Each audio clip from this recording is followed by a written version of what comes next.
All right, Josh, welcome to the show. I'm so excited to have you. How are you doing? I'm doing great. Thank you. How are you?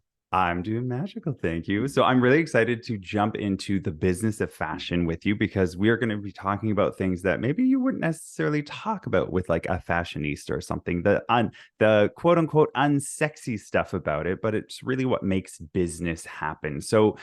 getting into it, I want to know getting into getting to style and walk for the Vivien Sophie Paris Fashion Week show didn't just happen by accident. So I want you to walk us through how did all of that actually come together?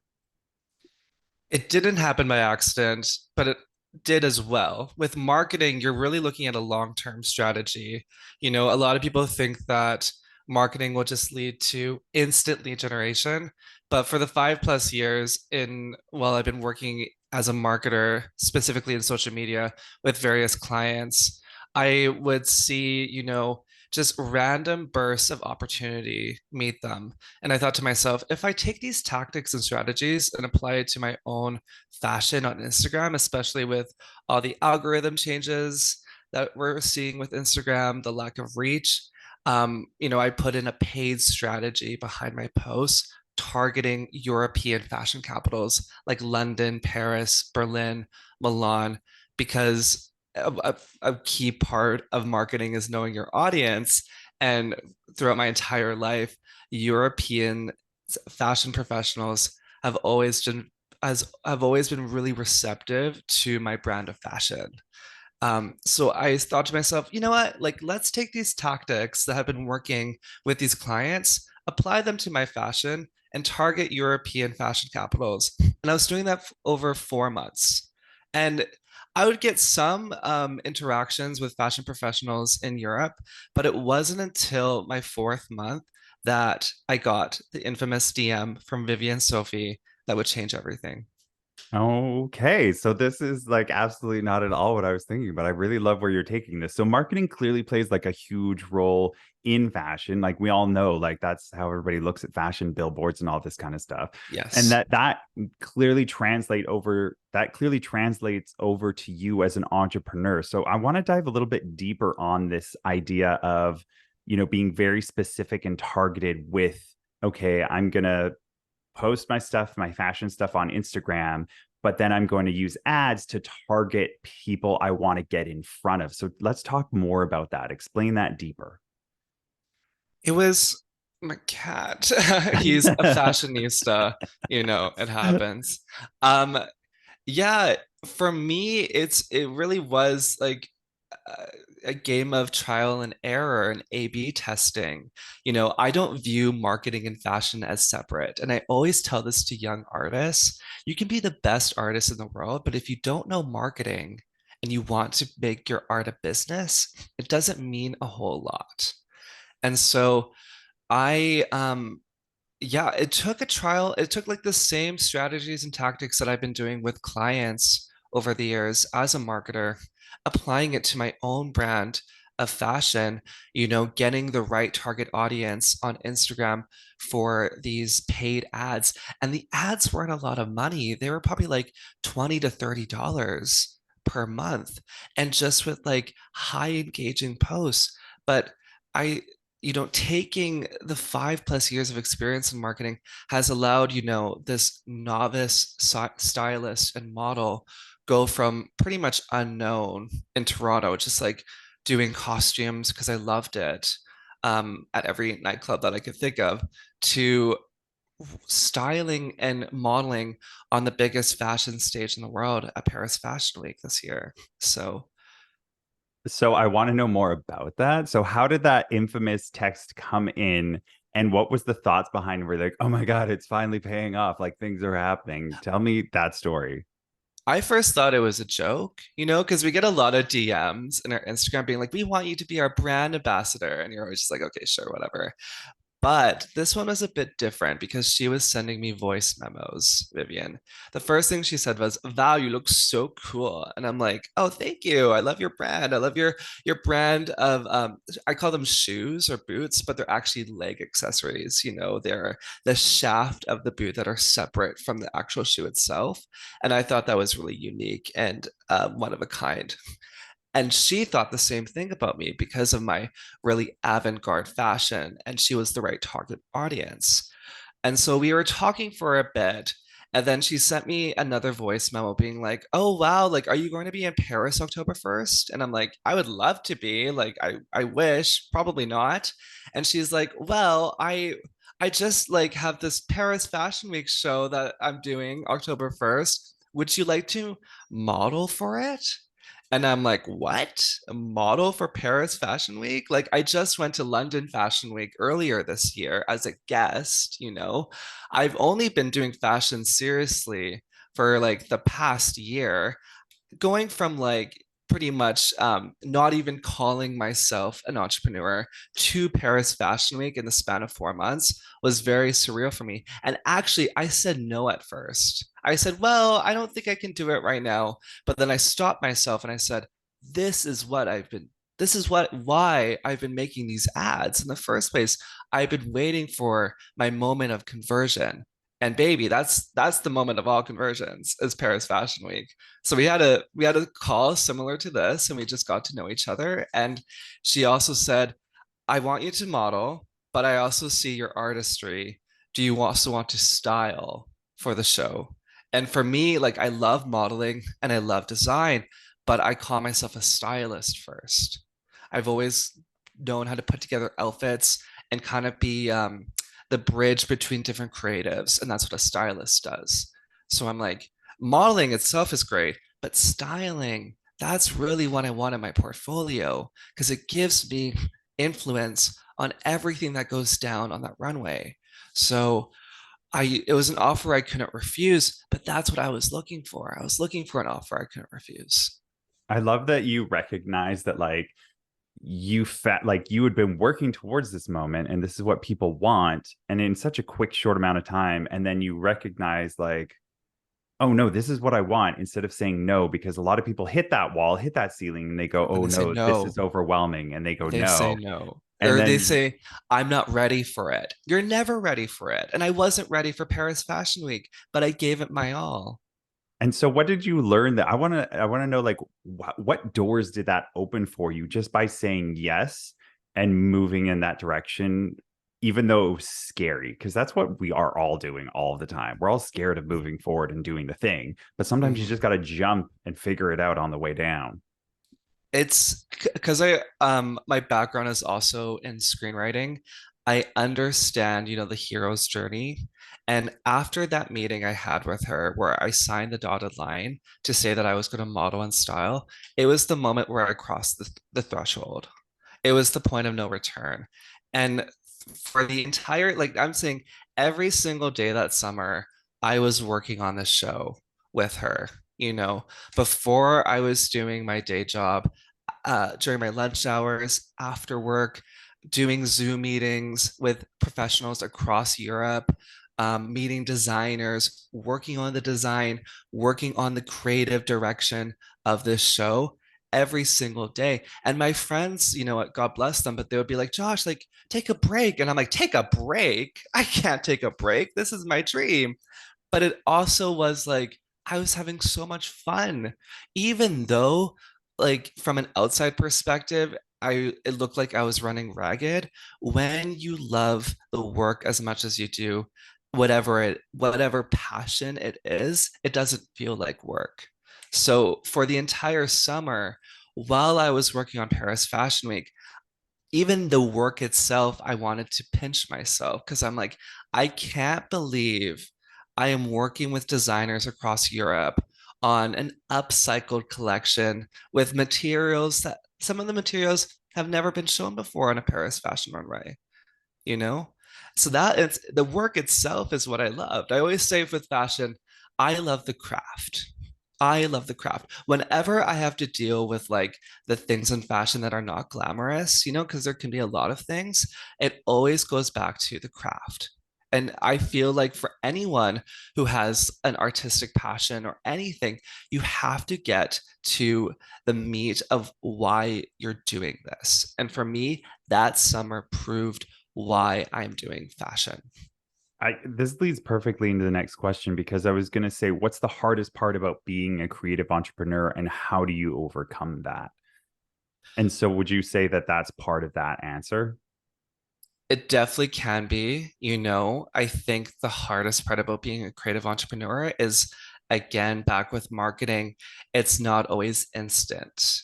Even now, I'm working on some Toronto Fashion Week stuff, which I'm excited for, but I'm thinking to myself, okay, but what's next after that? You're always thinking to yourself, if I'm an entrepreneur, then that means I always have to be having an output of work. What do I do now? You know, and I think that for me, especially as a workaholic, um, I love my tenacity and my drive, but if I'm not working, then I think a lot of imposter syndrome can affect me. And I think that's something to really wrap my head around. Because after Paris, I was kind of depressed for a bit, for a few weeks, because you put so much work into something you're passionate about. And then afterwards, you're like, well, what do I do now? And there's nothing wrong with taking a break. I have to tell myself that all the time. And also to realize that your worth is not just your output. You know, I'm an artist no matter what. It's just who I am. So I think that it can be very tricky for entrepreneurs who are looking for an instant lead or gratification or opportunity. It will come to you, but just know that even when things are slow or not happening, you're still an entrepreneur and you're Mm-hmm. still an artist. And you're still moving forward. That's really important that I want people to really take note of, because I didn't recognize this until later on in my career when I had done more things.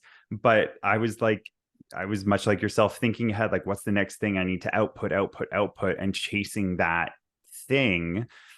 And then it wasn't until I actually had a body of work to look back on that I went, oh, okay, I've now switched my mental thinking into I need to output, output, output, to knowing that if I just keep walking, I will be developing a body of work. And that is the important part for me, is that I'm constantly evolving and developing that body of work. And that will happen organically and naturally as I continue to walk the path. So it's like, maybe you don't have the next fashion show in mind, or that you know what you're going to do, but you Yeah, have this body of work you've now done. You've now worked in Paris, you've now styled the show, and that can be added to your portfolio. And the more things that add to that, it's just the breadth of work in your body of work that you do. That's really where you get to look back and go, I did that. I I fucking did did that. that. And the show is not over. If anything, I always said the real show happens after. I was also working on the marketing of the show, sending out press releases and good old PR, because it's not to be scoffed at. PR is very important too, especially when, the algorithms on social media are changing. It's not the same as it used to be. And so I've sent out a lot of press releases in the past 2 months after Paris Fashion Week, and it led to even more opportunity.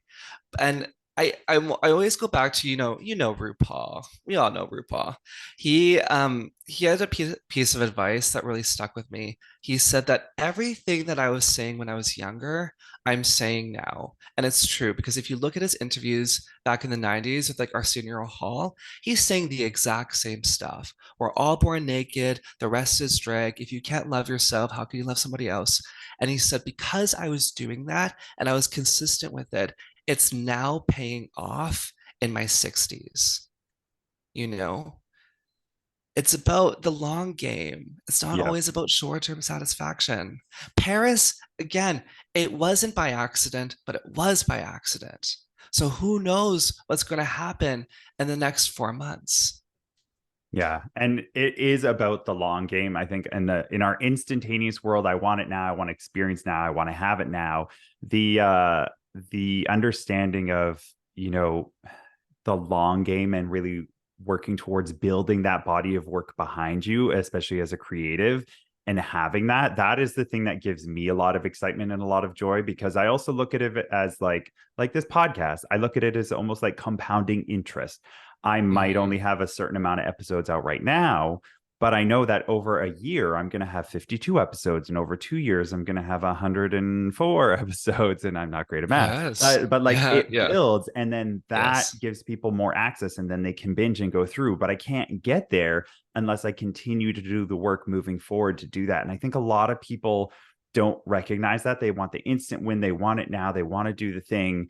But if you're not willing to put in the work and not see results for months, Yes. sometimes years, Yes. if you're not willing to do that and just hold the faith and know in your heart of hearts that it will pay off, that's where the universe is testing you, going like, unless you truly believe this will pay off one day, it's not going to come to you. I didn't call myself a stylist or model or designer until I went to London Fashion Week in February and I had professionals in fashion validate me as an artist. And I'm like, you're right. I remember I went out for dinner with this model once after this London Fashion Week show.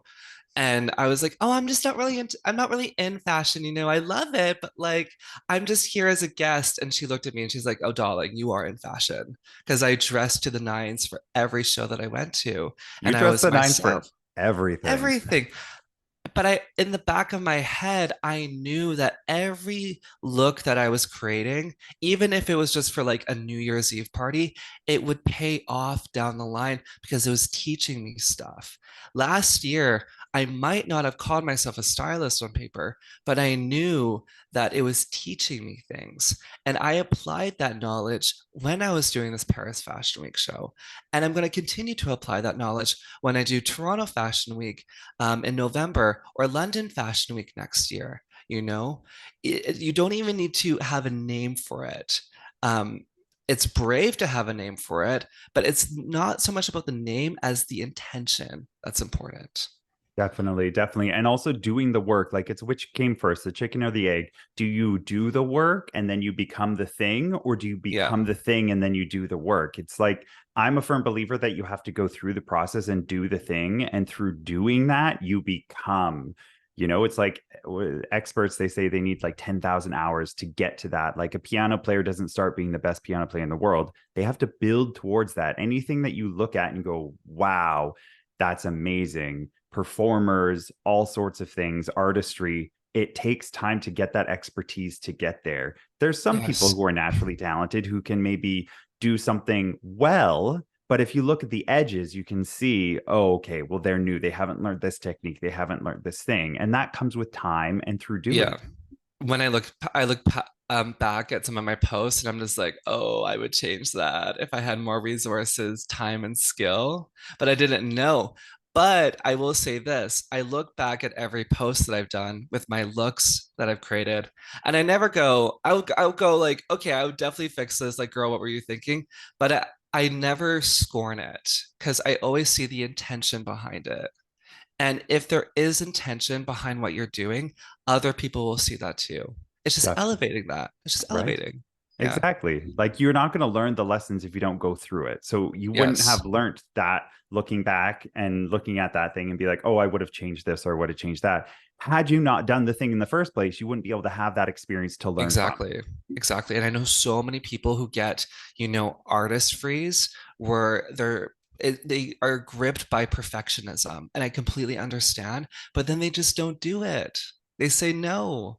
Yes, so many, like, even Yes. starting this podcast, like, you know, and the podcast I've had before and everything else, like, people are like, how do you do this? How do you do that? It's like, I just do it and I don't think about the results of it, and I don't think Yeah. about other people's perceptions of it, because people are going to shit on you left, right, and center. It's No matter what what. people do. Like, I've had Yeah. hate, so much hate come at me for like mini viral videos that have happened on like YouTube and stuff, and just the toxic hate that has come back. And I just delete the comments and like block them from the seeing the channel, because it's like, I don't have Good. time to care about No. you. And that's always going to be there, and it's just a sad reality of the world. But you can't let that hold you back from doing what you truly want to do and becoming what you truly want to become.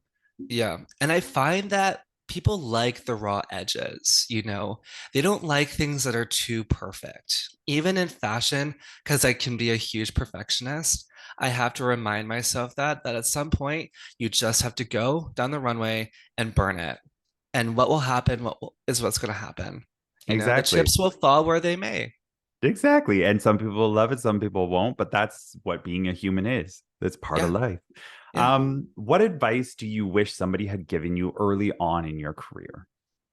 Well, I'm still fairly early on in my career, officially as a stylist. So I think that probably in like 20 years, I'll look back and give myself advice right now. But at the same time, like, I appreciate what I've done so far. I think the advice I wish I received was just don't be scared to declare yourself something. Because I think that I was wrapped up in the idea of output and, if I'm not like, I don't know, if I'm not in magazines or I'm not getting invited to these parties, and I'm not a stylist, I'm not a designer, I'm not a model, I'm just kind of like just this goofy kid who likes fashion. And I was so hesitant to tell people my official like titles because I thought that like you had to jump through hoops. And now I realize that like I was doing it all the time. And in retrospect, I had a lot of people around me actually being like, why don't you do fashion? Even at like my day jobs that were unrelated to fashion, they'll be like, Josh, why don't you do fashion? It was almost kind of like the last person to realize that was me, and then I had a light bulb moment and I'm like, it was like Sharon Clueless when she's like, I love Josh. It was me. It was me going, oh, I'm in fashion. Like, it's not this peripheral world that I'm just interested in. I am in fashion and I am fashion, you And know? and nobody needs to give you the permission to do that. You're allowed to do that. No, no. If you are an artist and you have a craft and you have a point of view, then no one can take that away from you. No E- one. Exactly. I want to touch a little bit about the side of maybe fashion or being a creative that a lot of creatives don't like, or at least a lot of creatives that I've worked with don't like, is I like stability. I like working systematically and like creating systems and actually doing PR and writing briefs and all of those things. What advice would you give to creatives who maybe are like, I just want to be the fashionista, I just want to be the fashion person, I don't want to do all this like admin work?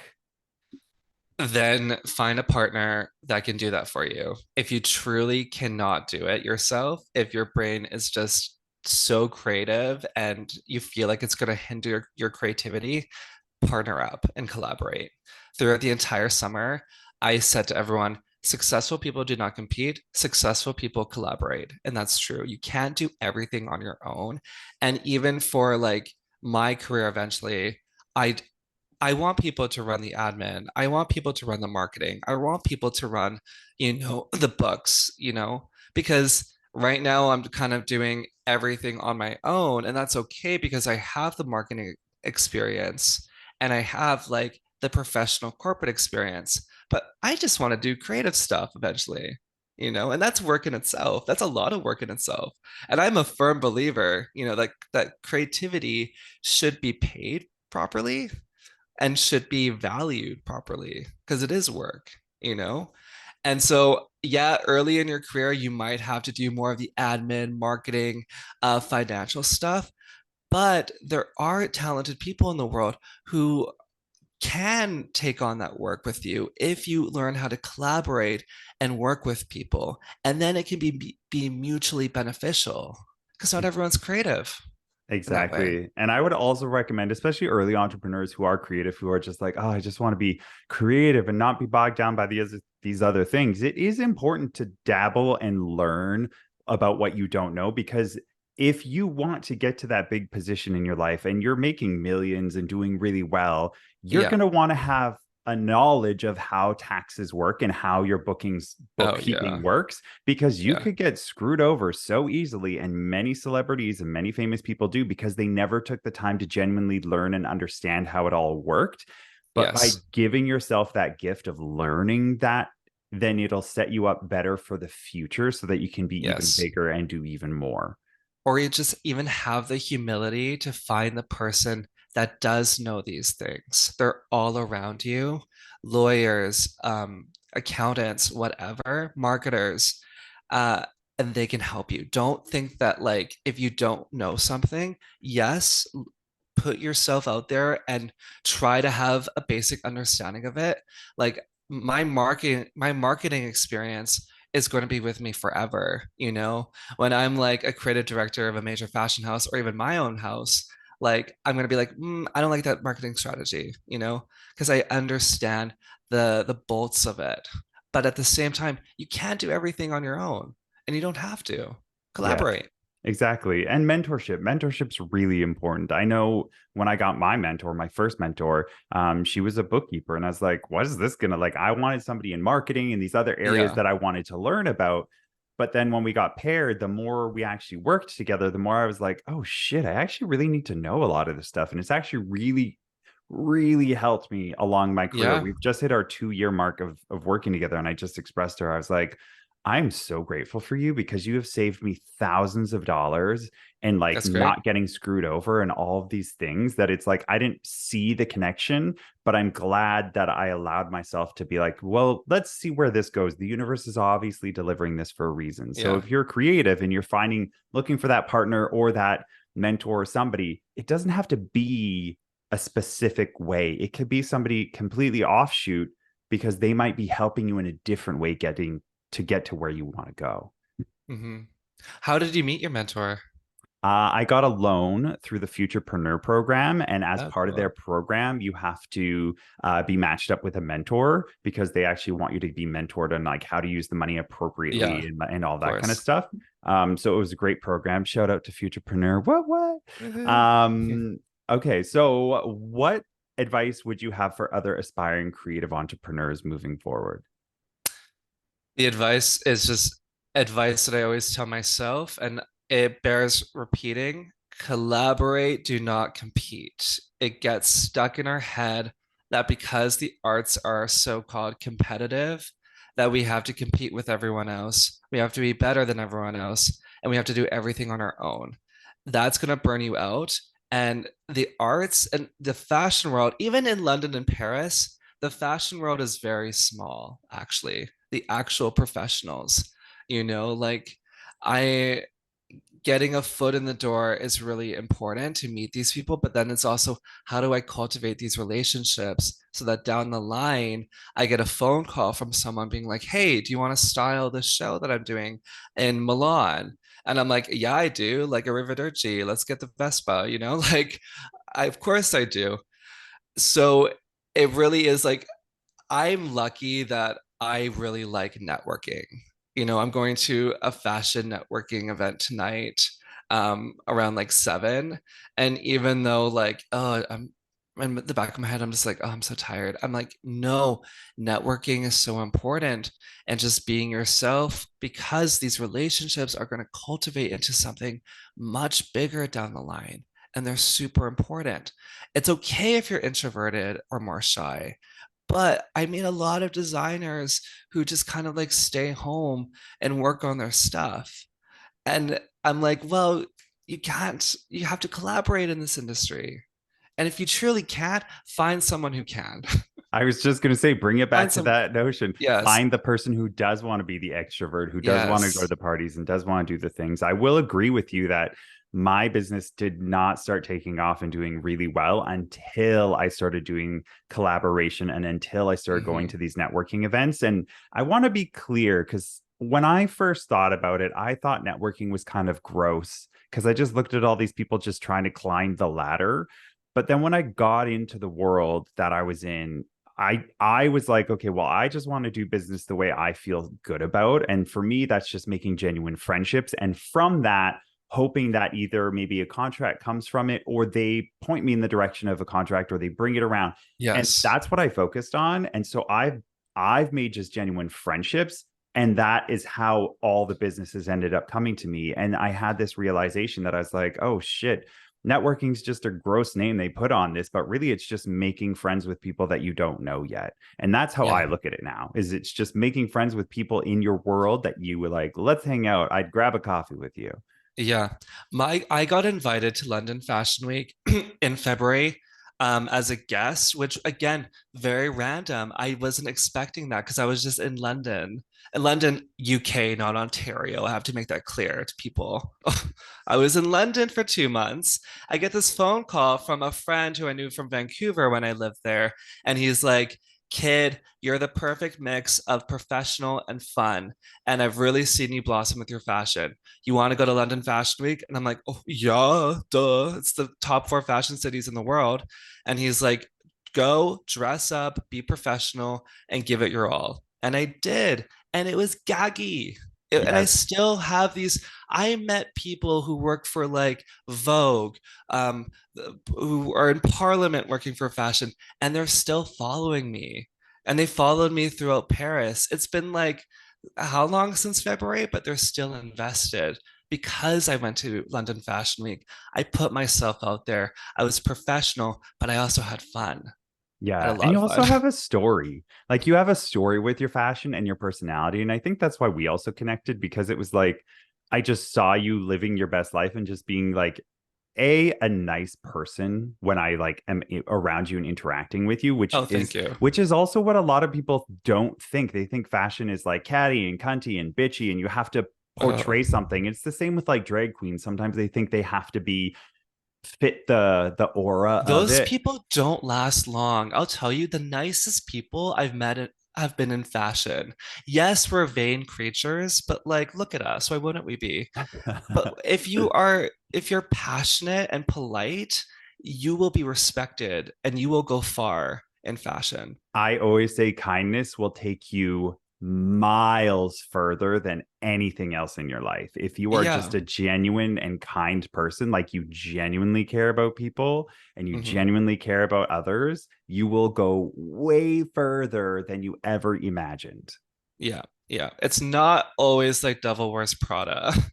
If anything, my old corporate jobs, I think were a bit more cutthroat than fashion. Definitely, corporate can be very cutthroat. Yeah. What's the next big things that you're working on? You mentioned Toronto Fashion Week.